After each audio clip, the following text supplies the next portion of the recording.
Hello all. Today we are going to discuss about a case study on the dispute that happened in Maruti Suzuki. So let's take a look at the case itself. First of all, let's take a look at the background of the company itself. So Maruti Suzuki India Limited is an automobile manufacturer in India. It is established in 1982 and it is headquartered in New Delhi. It was the first company in India to mass produce and sell more than a million cars. We all Indians are familiar with the products of Maruti Suzuki. Some of them include Maruti 800, Maruti Swift, Maruti Wagoner, etc. This is the background of the company. Now let's take a look at the dispute that happened in the plant of Manesar of Maruti Suzuki. The manufacturing plant was inaugurated on February 2007 and it had a capacity of 1 lakh vehicles annually at the initial stage itself. The dispute occurred on 18th July 2012. It was one of the worst disputes that happened in Maruti Suzuki. The workers began protesting, they began showing violence, and they also started a fire that killed a company official. And more than 100 managers were injured in that dispute also. But that's not all. The general manager of human resources had both his legs and arms broken by the protesters. Suzuki reported by saying that it was the worst incident that happened in its history. Now let us see some pictures. From these pictures we can clearly understand the impact of the dispute that occurred then. Okay, now let's take a look at some of the reasons for the dispute. The first one is workers' demand. Like every worker in an organization, they will demand certain things as the time progresses. In this, we can see that the workers demanded increase in salary, allowances, and they also demanded a gift whenever a new product or a car launches. But the management at Maruti Suzuki was not hearing these kind of things. They just completely avoided their demands. So this became a platform for dispute. The workers felt uncomfortable and they began to protest. The second problem or the second cause is harsh working condition. For a worker to become productive and efficient, he or she need a proper working condition to work on. But we can clearly see in this situation that the working conditions provided by this organization was not so suitable to work on. So the workers felt uncomfortable. So this uncomfortableness paved a way to protest. The next cause is low paid contract workers. By this it means that the company brings people from outside on contract basis. The benefit for the company is that the company can terminate them without any further notice also, and they also have to pay very lesser amount compared to the other employees also.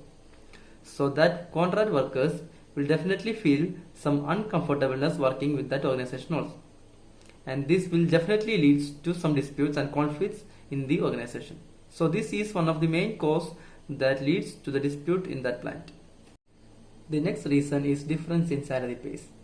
This organization gives different types of salaries to different employees working there, especially between the workers who are working on a contract basis and the workers who are currently working there also. So this began a ground for conflict among the workers as well as among the managers also. And the next one is a cultural conflict. In every organization, there are different people from different cultural backgrounds and different societal backgrounds also. In this, we can see a supervisor has abused and made a discriminatory comment to a low-caste worker. So there began a cultural conflict, and this has made the situation even worse and the dispute even bigger. Let's take a look into the problems that leads to dispute.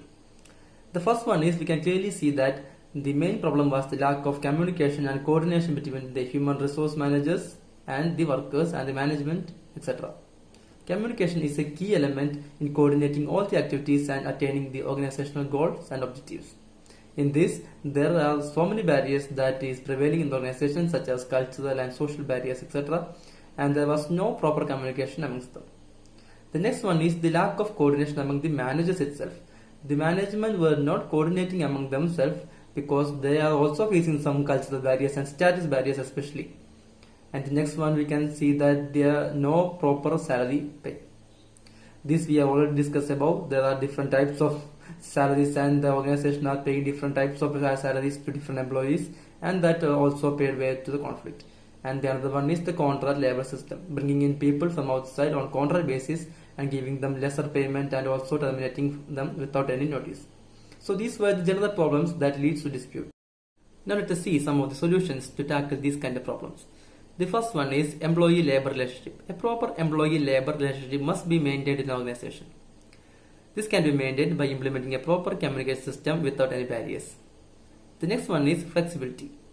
A business environment, as we all know, is risky because it can change almost in a time. So the business must be flexible enough to adapt to these kinds of changes. The next one is treat workers in the factory like humans.